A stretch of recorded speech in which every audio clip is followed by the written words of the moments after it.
The conference room smells like stale coffee and expensive leather.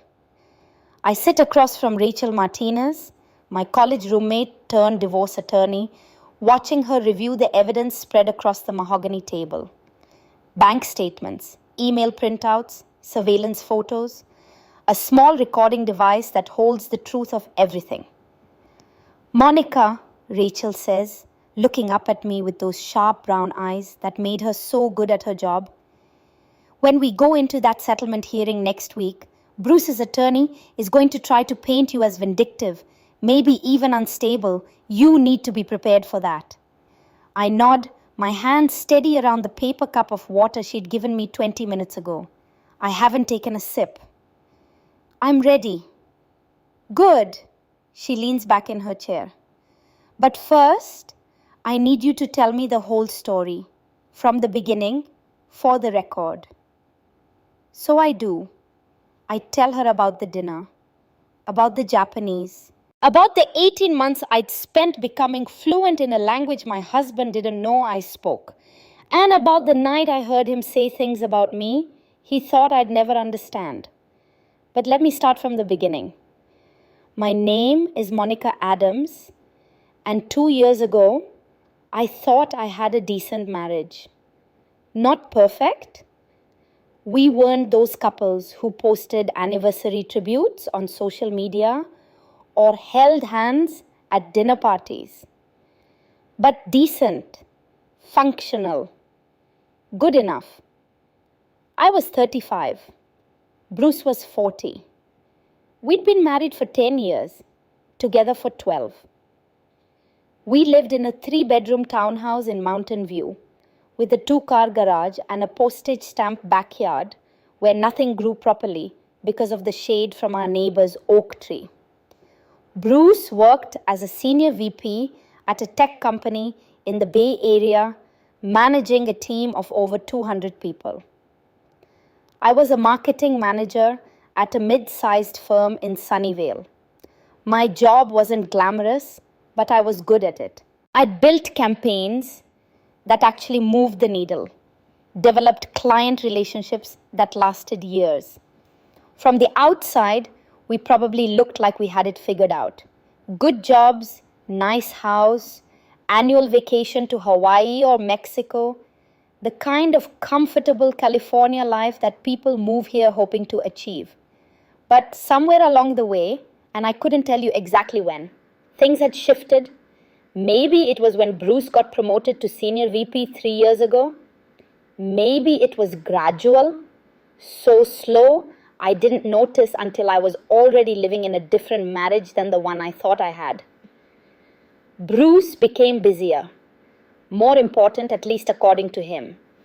He worked late, traveled for conferences, spent weekends in his home office with the door closed. When he was home, he was either on his phone or too tired to talk.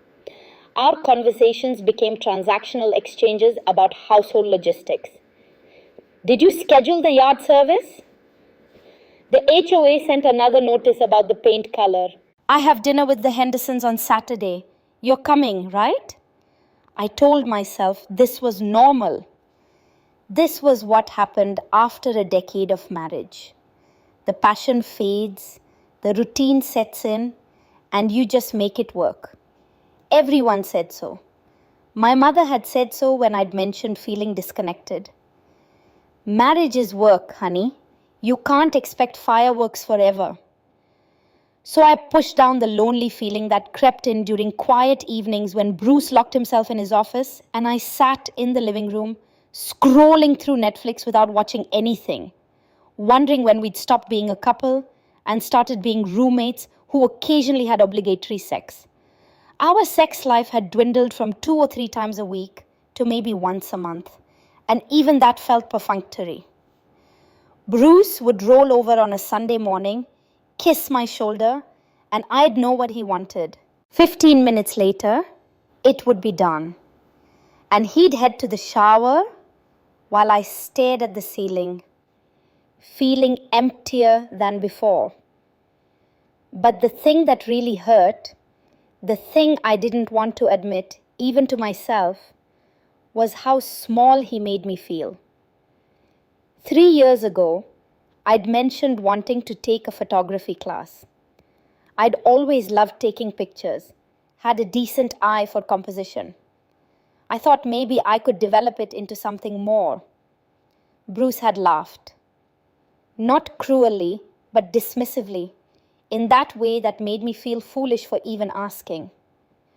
Sarah, you take pictures with your iPhone like everyone else. You don't need a class for that. Besides, when would you even have time? I'd let it drop.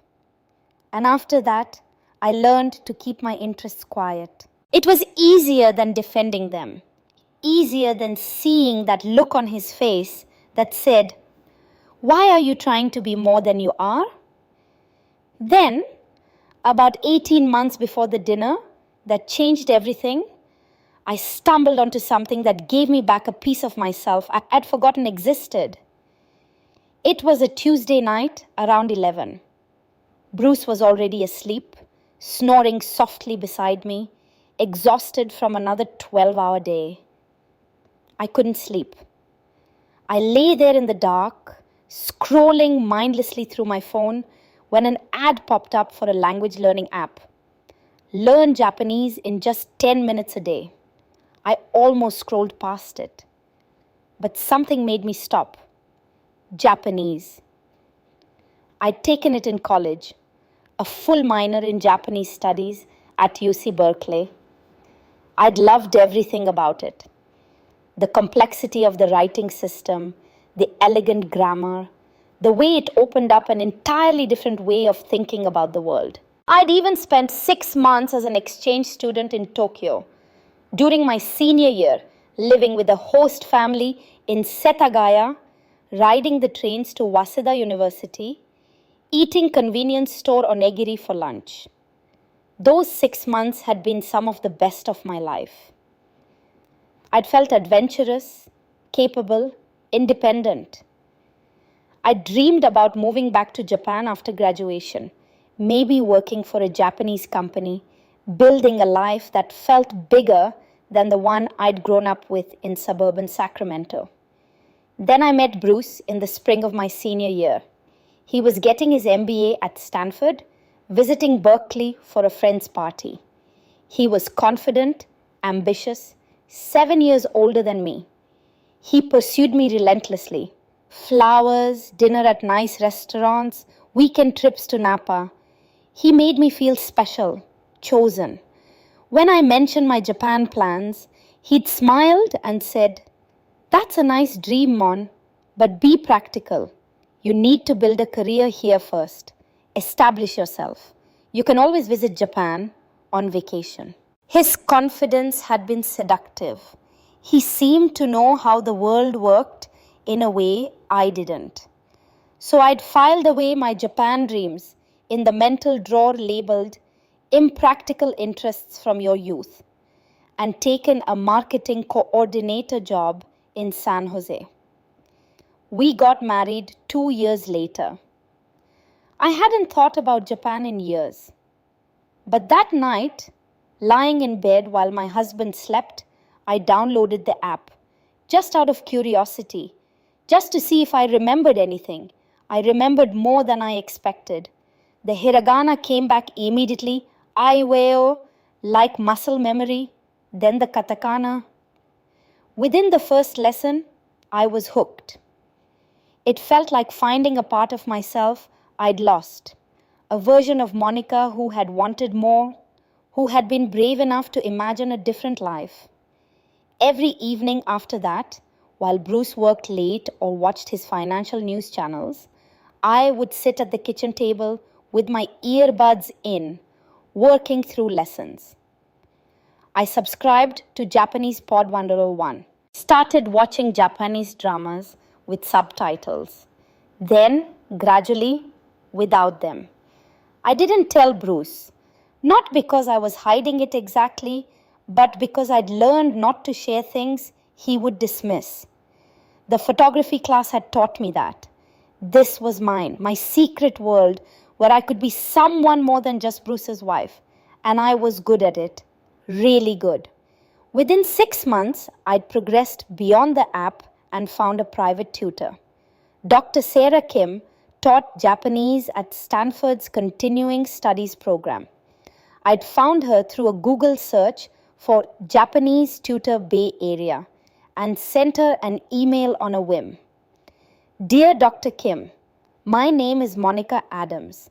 I'm interested in private Japanese tutoring. I studied Japanese in college, UC Berkeley, class of 2012, including a semester abroad in Tokyo, but I haven't used it in years. I'd like to become conversationally fluent again. Would you be available? Her response came 3 days later. I don't typically do private tutoring. My schedule is quite full with university teaching. I wrote back immediately. I understand, but I'm highly motivated and willing to work around your schedule. I can meet evenings or weekends, whatever works for you. I'm serious about this. 3 more emails later, she agreed to meet me for coffee to assess my level. We met at a Phil's Coffee in Palo Alto on a Saturday morning while Bruce played golf with clients. Dr. Kim was 45, Korean American, with silver-streaked black hair pulled into a neat bun. She had the direct, no-nonsense manner of someone who doesn't waste time on students who aren't serious. We spoke in Japanese for 15 minutes. She asked me about my background, my goals, why I wanted to relearn the language. I answered as best I could, stumbling over vocabulary I'd forgotten, my grammar rusty but present. Finally, she switched back to English. Your foundation is good. You clearly have the aptitude. But Monica, can I be direct with you? Please. Why are you doing this? You're what, 35? Married, established career? Japanese is a difficult language to master. It takes years of consistent practice. Most adults who want to relearn a language do it for a few months. Then life gets in the way and they quit. I don't want to invest my time in someone who's going to give up when it gets hard. I looked down at my coffee cup, watching the steam rise. How could I explain it to her? That I needed this. That learning Japanese was the only thing that made me feel like myself anymore. That I was disappearing in my own life, and this was the only thread connecting me to the person I used to be. I won't quit, I said quietly. This is the first thing in years that's made me feel like I matter. Something shifted in her expression. She studied me for a long moment, then nodded. Okay. Tuesday evenings, 7 to 8:30. My office at Stanford. $80 an hour. Come prepared, do the homework I assign, and don't waste my time. I won't. I didn't. For the next 2 years, every Tuesday evening, I told Bruce I had a book club. He never asked which book we were reading. I doubt he would have listened if I'd told him. Dr. Kim was a demanding teacher, but brilliant. She didn't just teach me vocabulary and grammar. She taught me how Japanese people actually spoke, the subtle differences in register and politeness, the business language you'd use in a corporate setting versus casual speech with friends. I supplemented our lessons with everything I could find. Podcasts during my commute, Japanese dramas in the evening, online conversation exchange with tutors on italki. I scheduled sessions for my lunch breaks at work, sitting in my parked car with my laptop, speaking Japanese with teachers in Tokyo and Osaka. By the end of the first year, I could understand most conversations. By 18 months, I was nearly fluent. Dr. Kim started assigning me Japanese business articles to read, taught me the formal keigo expressions used in corporate settings. You're one of my best students, she told me once. you have the discipline most people lack. Whatever is driving you, it's working. What was driving me was simple. Every new word I learned, every grammar pattern I mastered felt like proof that I was still capable of growth, still someone beyond just Bruce's wife, still Monica, the girl who'd spent 6 months in Tokyo and felt truly alive for the first time. Meanwhile, my marriage continued its slow collapse. Bruce got promoted again in month 14 of my Japanese studies. Senior vice president with 200 direct reports and a salary that jumped to $250,000. He traveled more, quarterly trips to Asia for business development. He'd come home with jet lag and work stories I didn't really understand because he never explained them in a way that wasn't condescending. The Tokyo office is expanding, he'd say over dinner. I've been picking up some Japanese from working with them. It's actually not that hard once you understand the patterns. I'd nod, cutting my chicken, biting back the urge to correct his pronunciation when he butchered simple phrases like arigato gozaimasu. His Japanese was intermediate at best, I could tell. Serviceable for business meetings, but far from fluent. He didn't ask if I spoke Japanese. Why would he? In his mind, I was just his wife who worked in marketing at a small company. A job he'd started referring to when talking to his colleagues as my little marketing thing. I knew because I'd overheard him once on a phone call with his boss, laughing about something. No, Monica doesn't mind the travel. She's busy with her little marketing thing anyway. Keeps her occupied. Keeps her occupied, like I was a child who needed activities to pass the time. Around month 20 of my studies, Rachel reached out on LinkedIn. We'd been roommates at Berkeley, best friends sophomore through senior year. After graduation, we drifted apart. She'd gone to law school at UCLA. I'd stayed in the Bay Area with Bruce.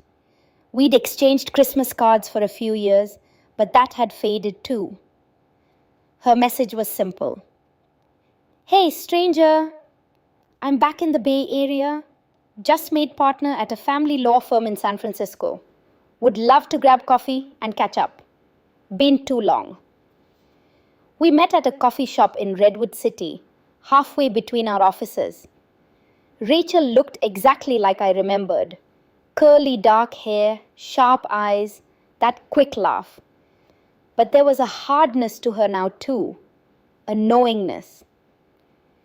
I got divorced 5 years ago, she told me over lattes. Married my law school boyfriend right after graduation. Biggest mistake of my life. He was controlling, dismissive, made me feel small, took me 7 years to leave. I'm sorry, I said automatically. Don't be. Best thing that ever happened to me. It's why I went into family law. I help women who waited too long to see the truth. Women who made themselves small for men who didn't deserve them. Something in my chest tightened. I changed the subject quickly, asked about her firm, her cases, anything but marriage. But driving home that day, her words echoed. Women who made themselves small for men who didn't deserve them. Was that me? No, I told myself. Bruce wasn't controlling. He was just busy, ambitious. And I was fine. Everything was fine. Except it wasn't. I'd lost 12 pounds over the past year without trying. I had trouble sleeping. Work felt like going through the motions. The only thing that made me feel alive was Japanese. Those 90 minutes with Dr. Kim, the hour of practice every evening, the stolen lunch breaks speaking with tutors in Tokyo.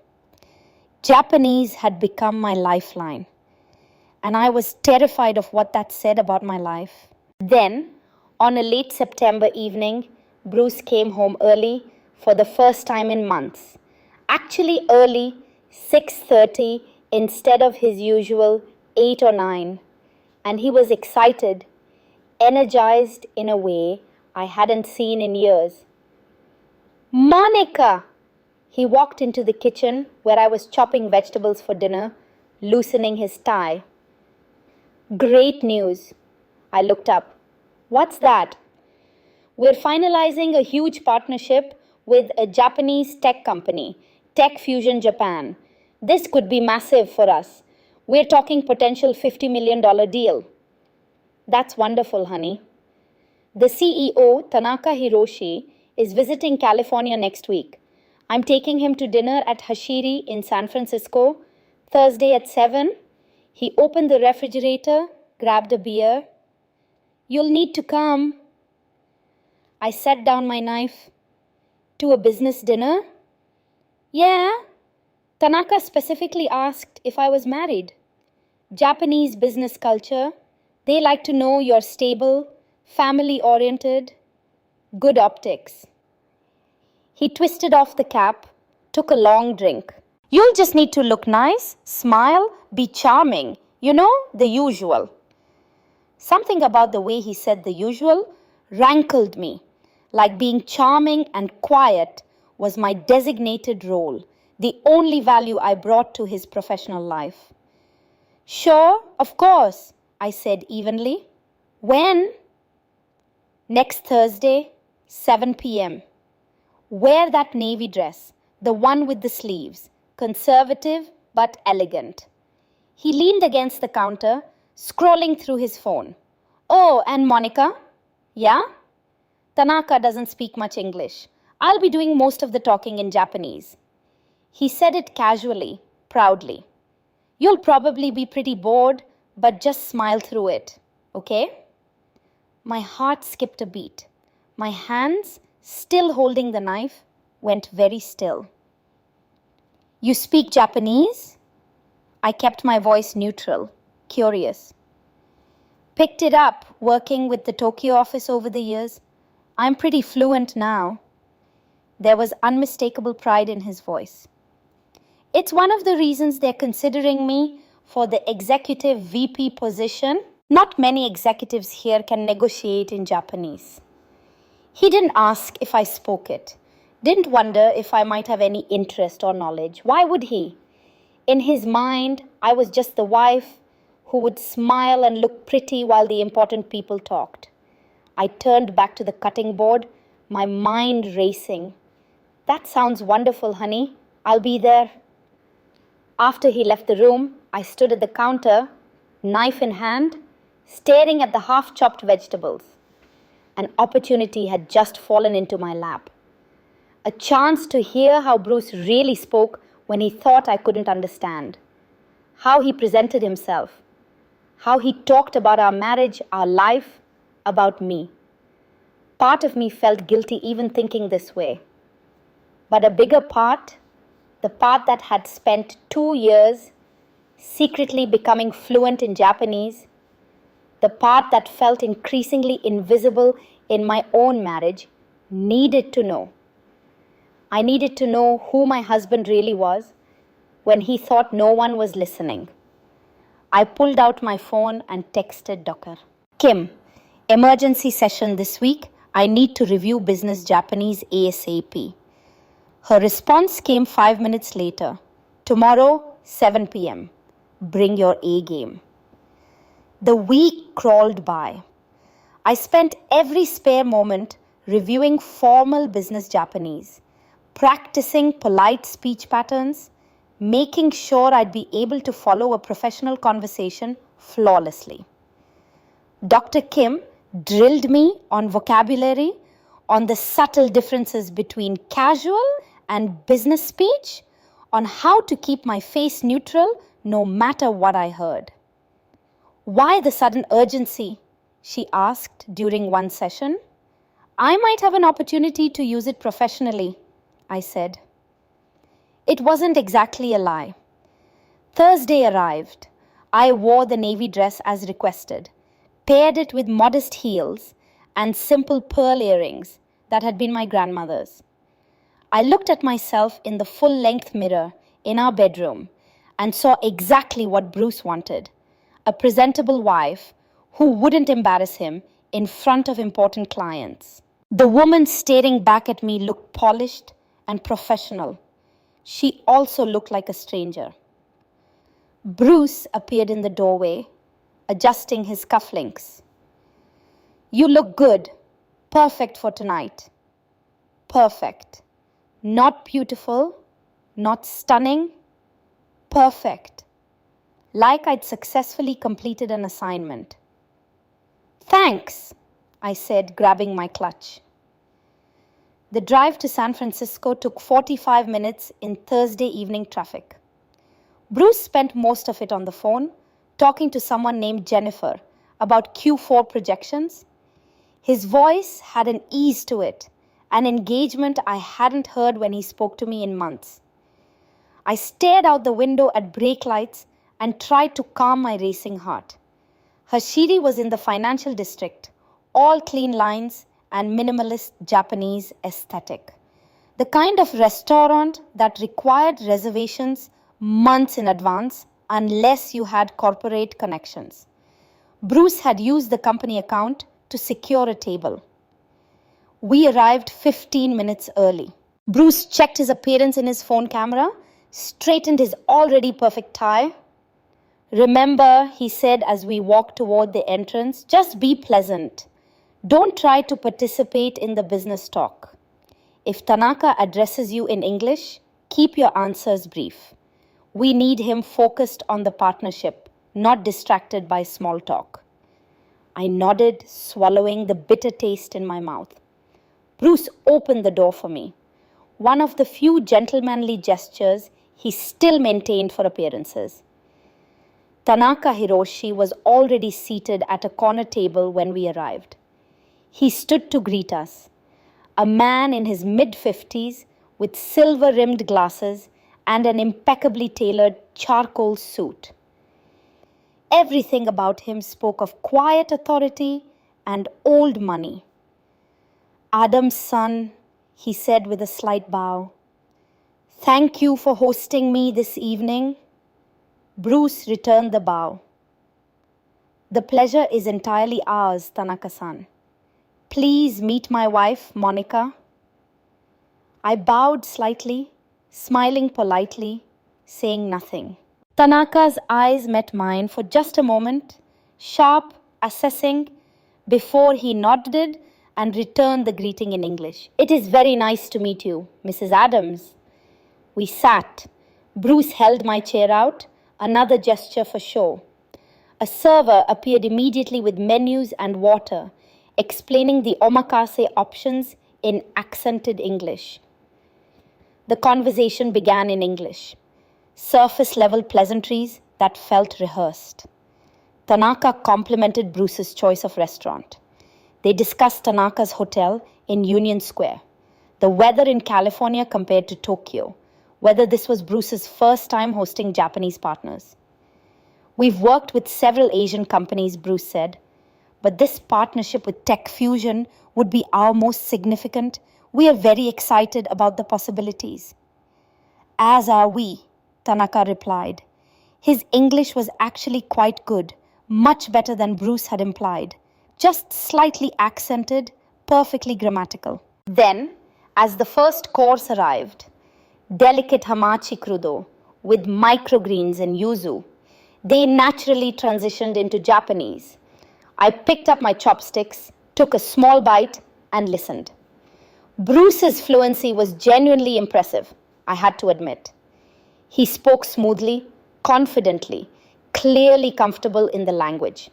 They discussed market projections, technical specifications for the integration, timelines for the partnership rollout. I understood every word but showed nothing, occasionally smiling when they glanced my way, playing my role perfectly.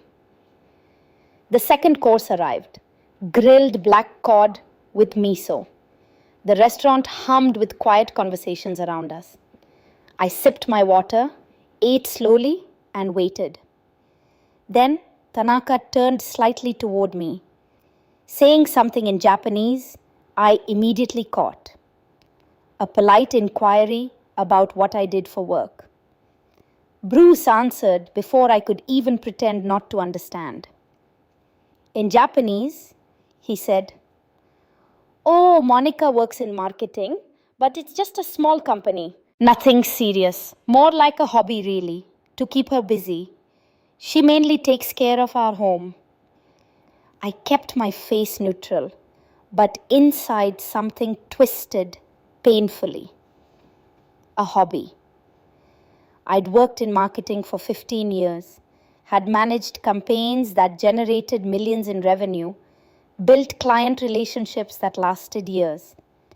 But to Bruce, my career was just a way to keep busy between household chores.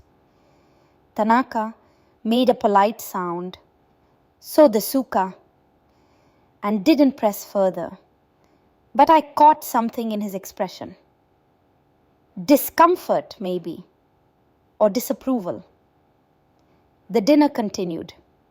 More courses arrived, each beautifully presented. Wagyu beef, seasonal mushrooms, delicate tempura.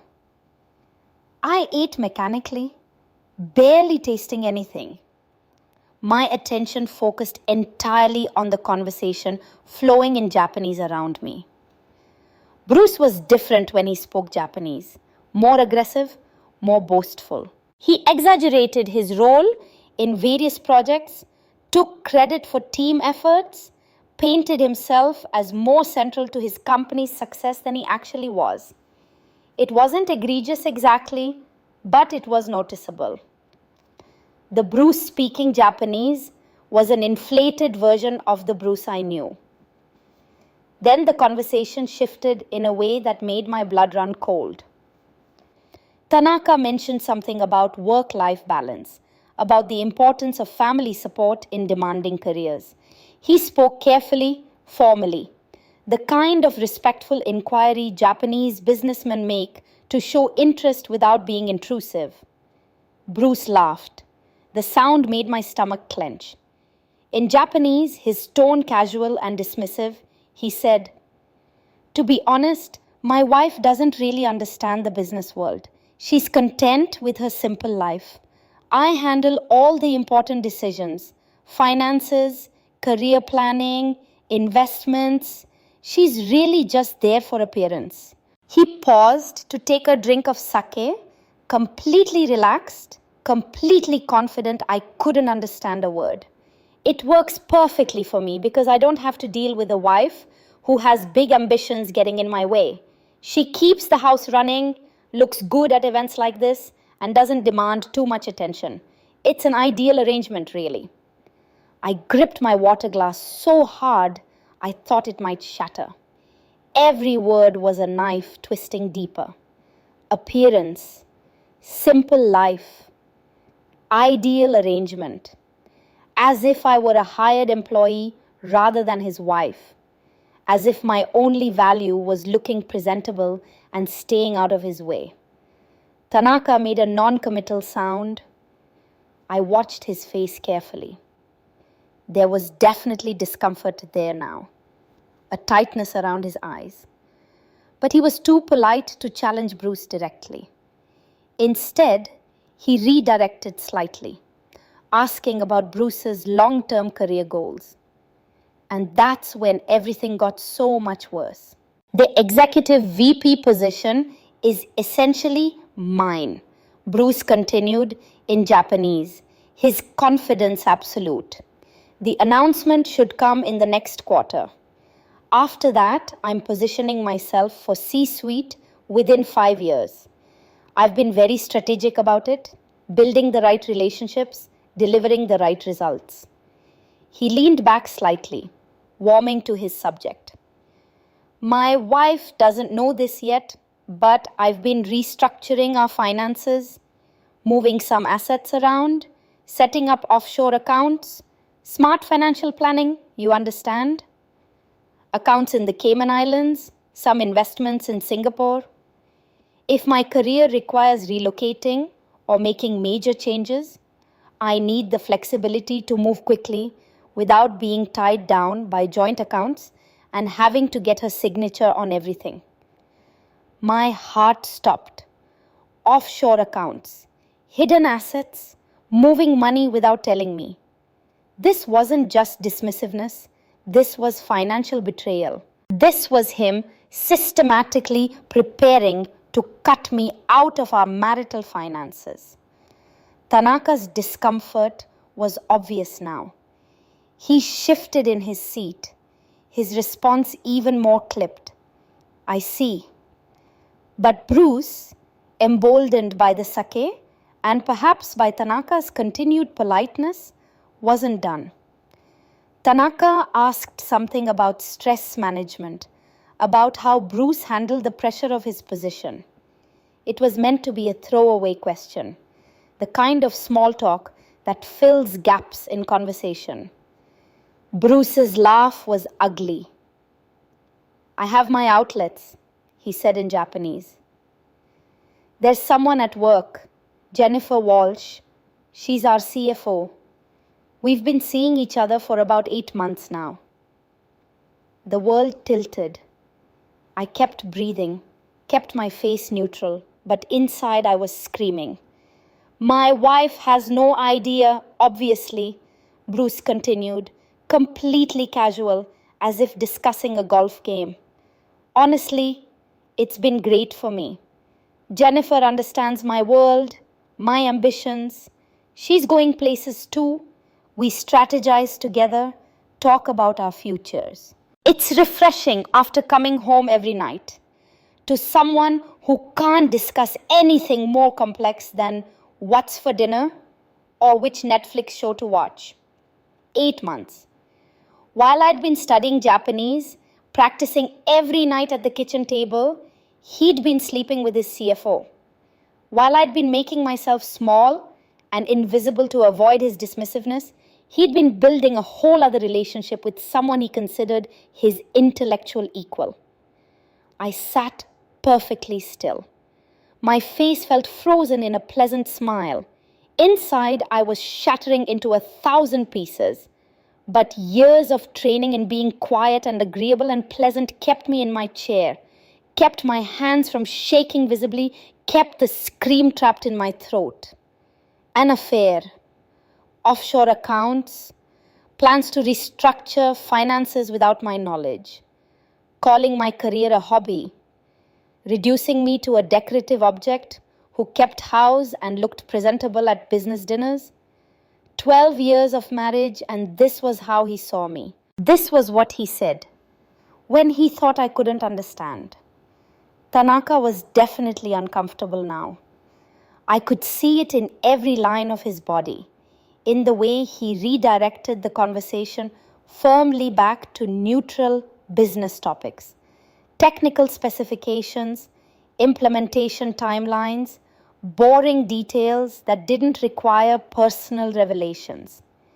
His responses to Bruce became more formal, more clipped. He was too polite, too professional to call Bruce out directly, but his disapproval was palpable, at least to me. The meal finally, mercifully ended. We said our goodbyes in the restaurant lobby. Tanaka bowed to both of us. It was a pleasure meeting you, Mrs. Adams, he said in careful English, looking directly at me. I wish you well. Something in his eyes, a softness, a knowingness, made me wonder if he'd seen through my act, if he'd noticed the way I had held my wine glass when Bruce talked about me, the way my smile had frozen. But he said nothing more, just bowed again and walked toward the valet stand. The drive home was quiet. Bruce hummed along to the radio, completely pleased with himself. That went perfectly, he said as we merged onto 101 South. I think we're going to close this deal. Tanaka seemed really impressed. That's wonderful, I said. My voice sounded hollow to my own ears, like it was coming from underwater. Bruce didn't notice. At home, he kissed my cheek absently, a gesture so habitual it meant nothing, and told me he had emails to catch up on. He disappeared into his office, closing the door behind him. I walked upstairs to our bedroom, closed the door, and stood in the silence. For 10 minutes, I just stood there, staring at nothing, my mind replaying every word Bruce had said, every casual dismissal, every cruel revelation, the affair, the money, the contempt. Then I pulled out my phone and did something I never thought I'd do. I called Rachel. Rachel answered on the second ring, her voice alert despite the late hour, 11:47 p.m. Monica, are you okay? My voice broke on the last word. I need a lawyer. What happened? And I told her everything. The dinner, the Japanese, every word Bruce had said, thinking I couldn't understand. The affair with Jennifer Walsh, the offshore accounts in the Caymans and Singapore, the way he dismissed my career as a hobby, called me simple, said I was there for appearance. 12 years of marriage, and I just discovered it had been a lie. Rachel listened without interrupting, her breathing the only sound on the other end. When I finally ran out of words, there was a long pause. Monica, she said, her voice shifting into the calm, authoritative tone of a lawyer taking control of a case. First, I need you to breathe. Can you do that for me? I breathed in and out, in and out. Good. Second, you need to understand something. What he's doing with those offshore accounts, that's not just unethical. In California, that's financial fraud.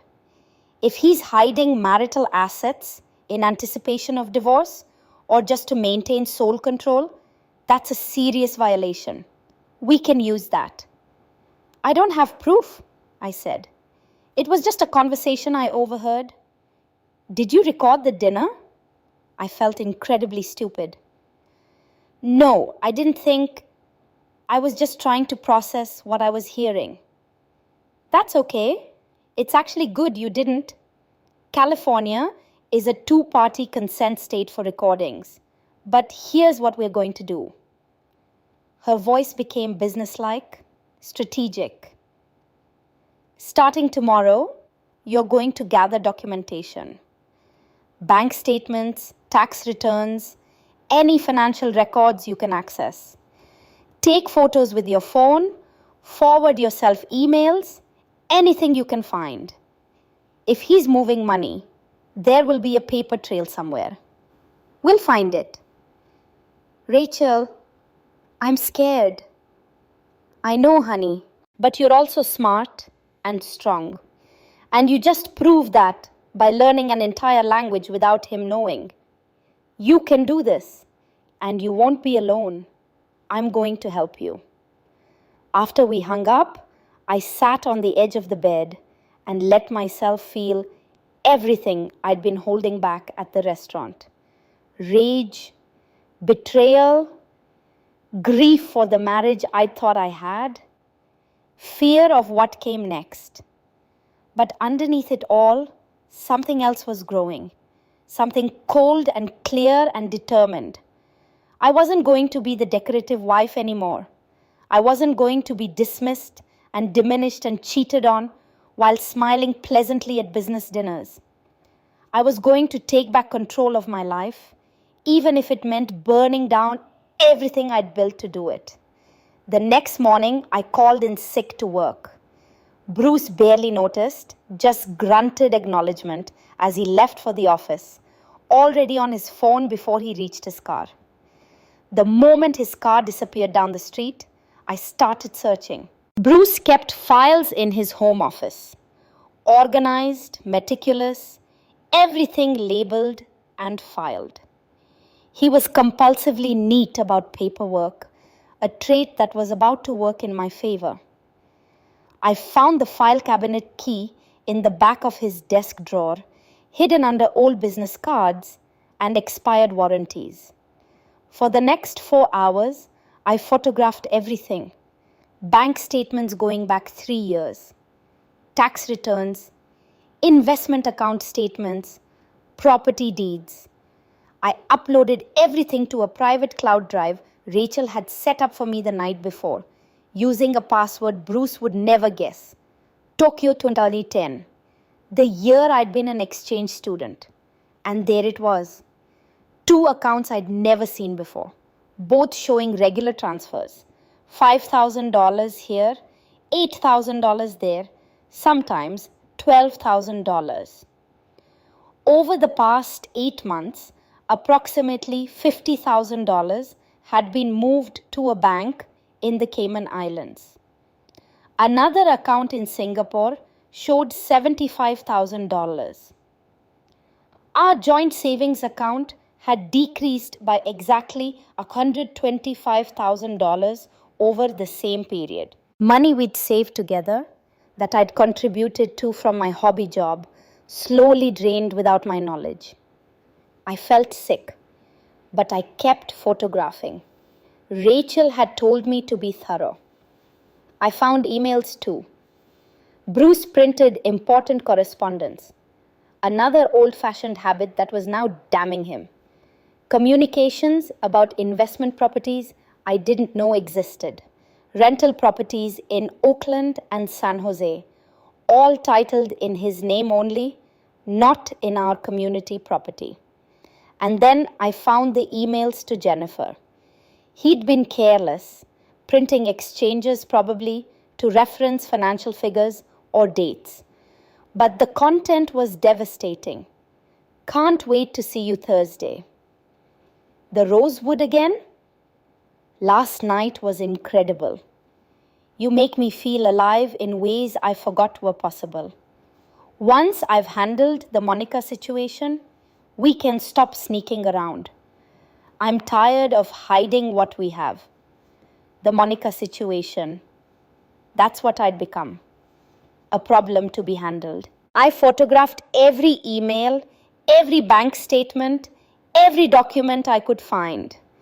By the time I finished, I had over 300 images stored safely in the cloud, backed up in 3 different locations. Then I carefully returned everything to exactly where I'd found it, locked the file cabinet, and put the key back in the desk drawer. That afternoon, I met Rachel at her office in San Francisco. "This is good," Rachel said, scrolling through the images on her laptop. "This is really good, Monica. He's been incredibly stupid." We were in her conference room, door closed, Rachel's paralegal bringing us coffee we weren't drinking. "What happens now?" I asked. "Now, we build the case, but we need more than documents. We need to confirm the affair independently, and we need to trace the full extent of the offshore accounts. I'm going to bring in a private investigator, Marcus Thompson. He's the best. Former FBI, specializes in financial fraud and infidelity cases. How much will that cost?" "He's expensive, about $200 an hour, and this kind of investigation typically takes several months." I thought about my savings account, the one Bruce didn't monitor closely because it only had my hobby money in it. 15 years of careful saving, about $35,000. I can cover it. Good. And Monica, this is going to be hard. You'll have to live with him, act normal, while we gather evidence.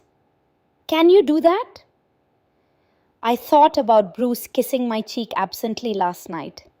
The way he'd hummed in the car, pleased with himself. The casual cruelty of every word he'd said about me in Japanese. I can do it. I met Marcus Thompson 2 days later at a coffee shop in Oakland, far from anyone who might know Bruce or me. He was in his early 60s, with grey hair and the kind of calm, assessing eyes that missed nothing. Rachel filled me in on the basics, he said. Husband's having an affair with a coworker, hiding marital assets offshore. You overheard him admitting to it during a business dinner. In Japanese. He didn't know I understood. Marcus raised an eyebrow. That's a new one. Usually people just check phone records. He pulled out a tablet. Okay, here's how this works. I'm going to surveil your husband, document his movements, confirm the affair, get photographic evidence if possible. Meanwhile, I have a contact, Lisa Rodriguez, who's a forensic accountant. She'll trace the offshore money, find out exactly how much he's hidden and where. How long will this take? Realistically, 4 to 6 months for a solid case, maybe longer if he's been careful. He studied me. Mrs. Adams, I'm going to be direct with you. This process is going to be emotionally brutal. You'll watch your husband lie to you every day. You'll see evidence of him with another woman. You'll have to smile and pretend everything's normal. A lot of clients can't handle it. They confront too early and the case falls apart. I won't confront him, I said. Not until we have everything. You sure about that? I thought about sitting at that restaurant table, listening to Bruce call me simple, hearing him laugh about how naive I was, how I'd never checked the financial records because I didn't understand them. I'm sure. The next 6 weeks were the hardest of my life. I lived a double life. During the day, I went to work, managed campaigns, attended meetings. In the evening, I came home, cooked dinner, asked Bruce about his day, and smiled when he gave me one-word answers. Every touch made my skin crawl. Every "I love you," he said, out of habit felt like poison. But I said it back. I played my role perfectly. Meanwhile, I gathered evidence. Friday mornings, when Bruce left for the office, I went through his things.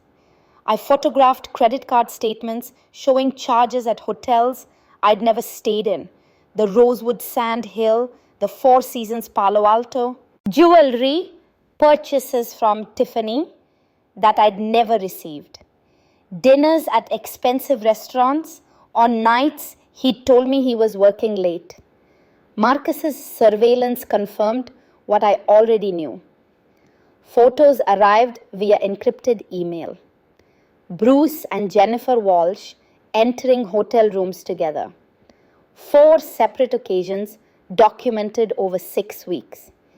Jennifer was 32, blonde, attractive in that polished corporate way. They met for lunches that lasted 3 hours.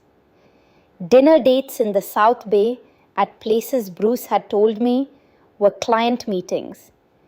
The forensic accountant, Lisa Rodriguez, traced the money trail. Weekly meetings at Rachel's office, Lisa spreading spreadsheets across the conference table, showing me exactly how Bruce had been systematically draining our joint accounts. It's actually impressive, Lisa said during one meeting, her tone clinical. He's been careful not to take too much at once, nothing that would trigger automatic alerts. But over 18 months, he's moved approximately $125,000 to offshore accounts, plus another $200,000 into investment properties titled through a shell LLC. Total hidden marital assets, approximately $325,000. Can we recover it? Rachel asked. Absolutely. This is California, community property state. Monica is entitled to half of everything, including assets he tried to hide. In fact, the court tends to look very unfavorably on spouses who hide assets. He could end up owing her more than half as a penalty. The evidence mounted: emails, bank records, hotel receipts, surveillance photos. Every week, the case grew stronger, but the emotional toll was devastating.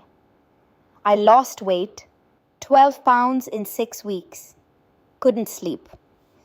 I'd lie next to Bruce while he snored, staring at the ceiling, wondering how I'd been so blind. At work, colleagues noticed. "Monica, are you okay? You seem different." "Just stressed," I'd say.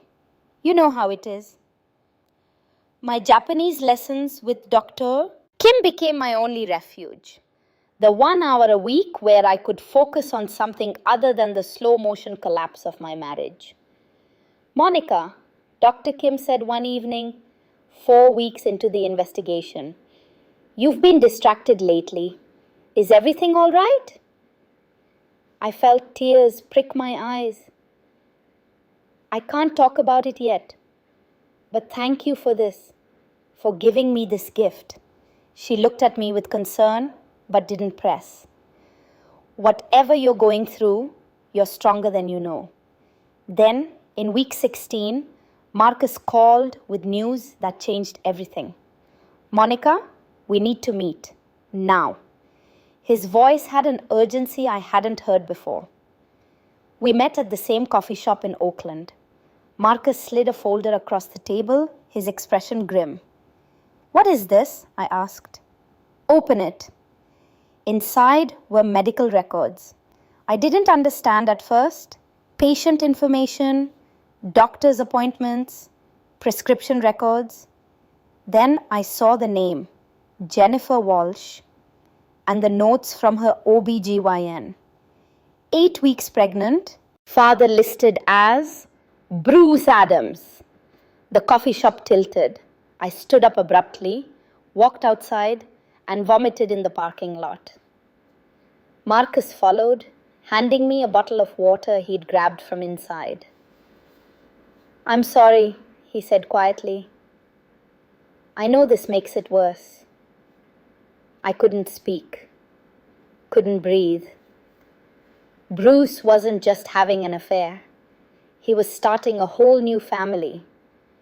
With Jennifer Walsh, while still married to me. Everything clicked into place. The offshore accounts, the hidden properties. He'd been building an exit strategy for over a year, planning to leave me with nothing while he started fresh with Jennifer and their baby.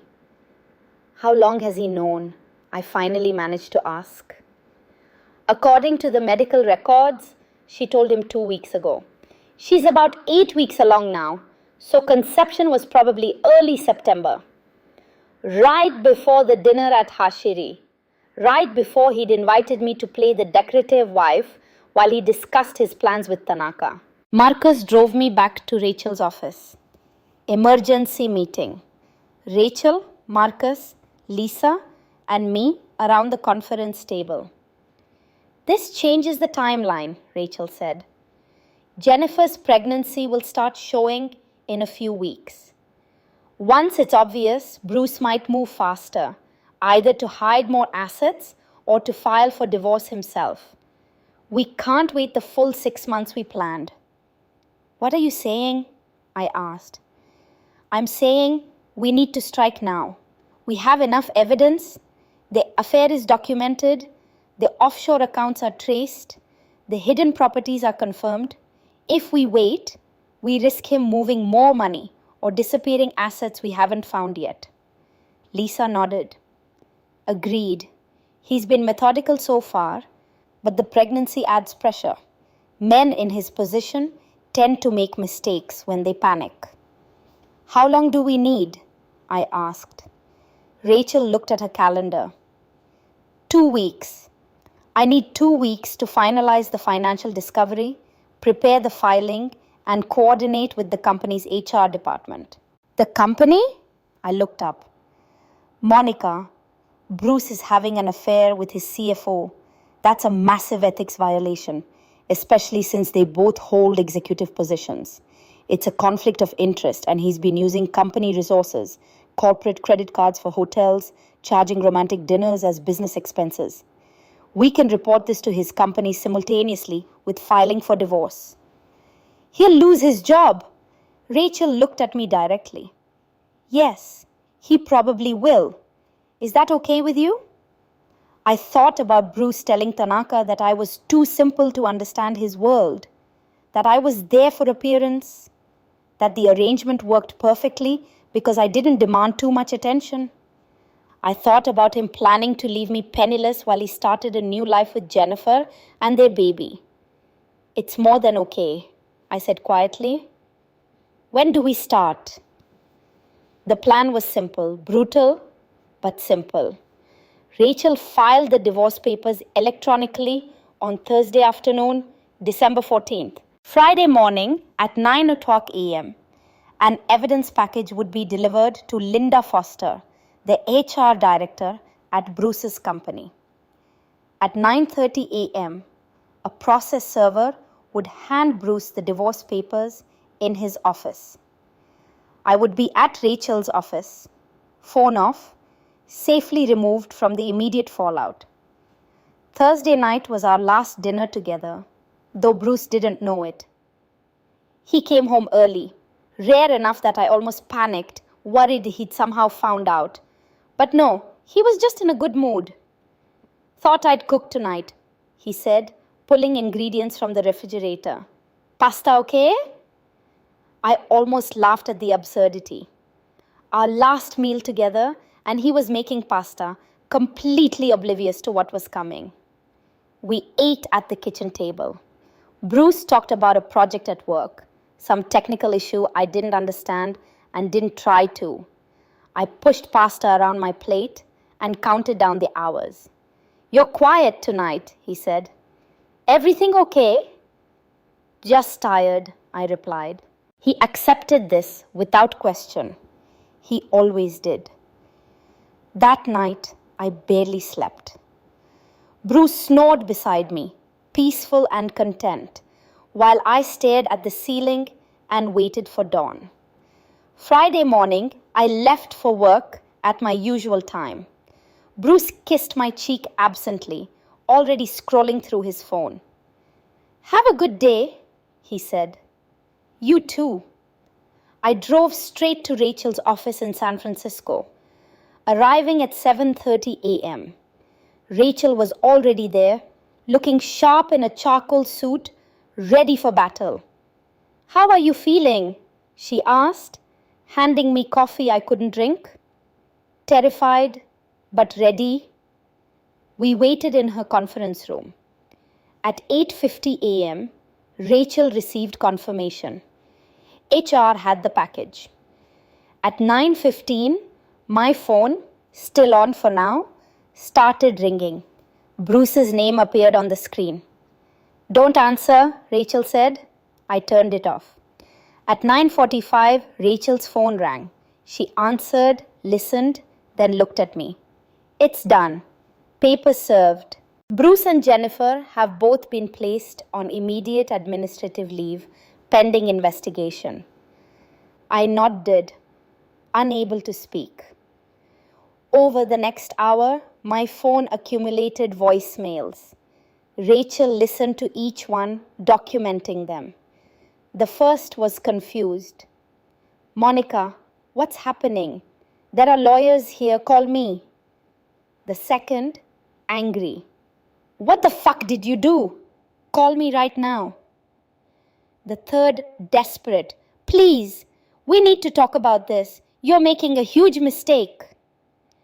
By the 15th, he was cycling between rage and pleading. Then Jennifer called. Rachel played it on speaker. You vindictive bitch! Jennifer's voice was shrill with fury. You're ruining his life. We're in love. You need to let him go and stop being such a... Rachel stopped the recording. Keep that. Shows consciousness of guilt.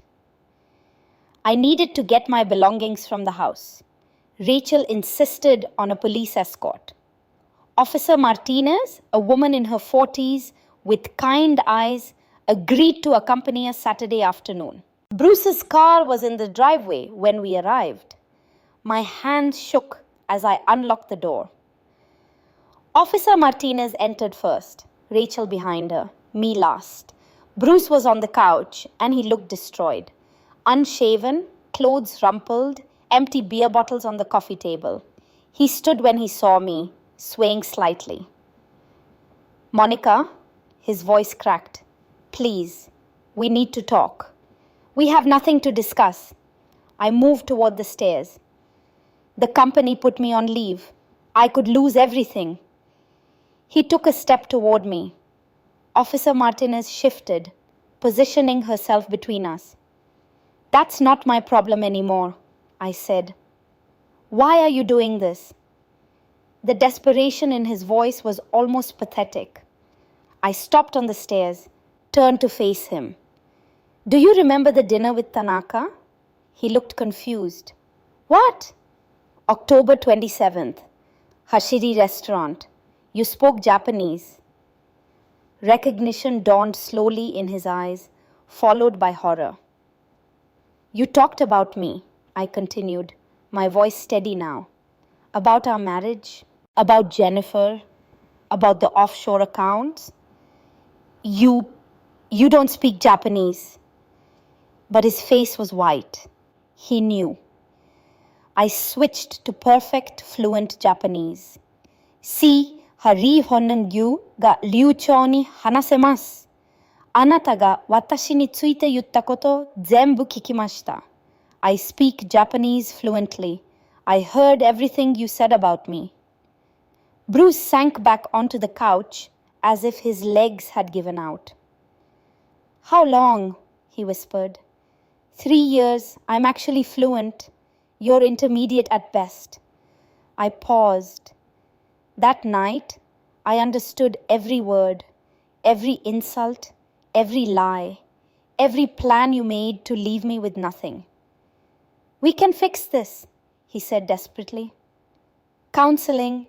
I'll end things with Jennifer. Jennifer's pregnant." His face registered shock. Not at the pregnancy, but that I knew. "I know everything, Bruce.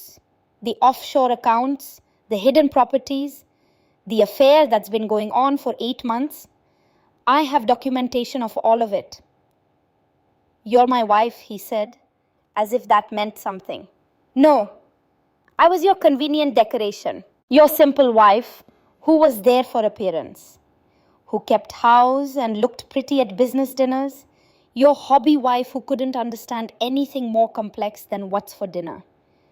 I never meant—" "Yes, you did. You meant every word." I felt tears threatening, but pushed them back. "But you were right about one thing. I didn't understand your world, because your world is built on lies and contempt and ego, and I'm done being small for you." I walked upstairs and packed. The divorce took 18 months. Bruce hired Patrick Morrison, an aggressive attorney known for protecting high net worth individuals in contentious divorces. Patrick immediately went on the offensive, filing counter motions claiming I was mentally unstable, that the divorce filing was frivolous, that the offshore accounts were legitimate investment strategies Bruce had planned to tell me about. The company investigation concluded after 3 months. Bruce was terminated for cause. Ethics violations, including the affair with a subordinate, misuse of corporate resources, and falsifying expense reports. Jennifer was also terminated. Neither received severance. The news spread quickly through the industry. Bruce's reputation was shattered. He found a new job eventually, a mid-level position at a smaller company. His salary dropped from $250,000 to $120,000. Jennifer had the baby in June, a girl. They got married in a small courthouse ceremony. No one from Bruce's former life attended. The legal battle was exhausting. Depositions, financial discovery, mediation attempts that went nowhere. Patrick Morrison fought every point. but the evidence was overwhelming. Then, 12 months into the divorce process, something unexpected happened. I received a LinkedIn message from Tanaka Hiroshi. Mrs. Adams, I hope this message finds you well. I heard about your divorce proceedings. I would like to speak with you, if you're willing. I may have information that could assist your case. I showed it to Rachel immediately. Could be a trap, she said cautiously. Bruce might have asked him to reach out. I don't think so, I said. There was something at that dinner, the way he looked at me when we left. I think he knew. We arranged a conference call, Rachel, me, and Tanaka. Mrs. Adams, Tanaka's voice was warm, respectful. First, I must apologize. That dinner, what your husband said about you, was deeply dishonorable. I should have said something. You couldn't have known I understood, I said. Actually, he paused. I suspected you did. Your micro expressions when he spoke about you. The way you held your wine glass. I have been doing business for 30 years, Mrs. Adams. I have learned to read people. Rachel leaned forward. Mr. Tanaka, why are you calling? Because I recorded the dinner. Silence. It is my practice to record important business meetings for note-taking purposes. I have the full audio of everything Mr. Adams said that evening, including his admissions regarding offshore accounts, the affair, and his plans to hide marital assets. Rachel's eyes widened. Would you be willing to provide this recording? Yes. What he said disturbed me greatly. It is not how honorable businessmen conduct themselves. And Mrs. Adams deserves justice. 15 months after I filed for divorce, we sat in a conference room for a mandatory settlement conference. Judge Wilson presided, a no-nonsense woman in her 60s who'd seen every divorce trick in the book. Bruce sat across from me with Patrick Morrison. He looked older, grayer, defeated. Patrick opened with his standard offer. My client proposes a 40-60 split of documented marital assets, with 40% going to Mrs. Adams plus $2,000 monthly spousal support for 2 years. Unacceptable, Rachel said calmly. Mrs. Adams was employed throughout the marriage, Patrick argued. She doesn't require... Shall I play the recording? Rachel interrupted. Patrick frowned. What recording? Rachel set a small speaker on the table and pressed play. Bruce's voice filled the room, speaking Japanese.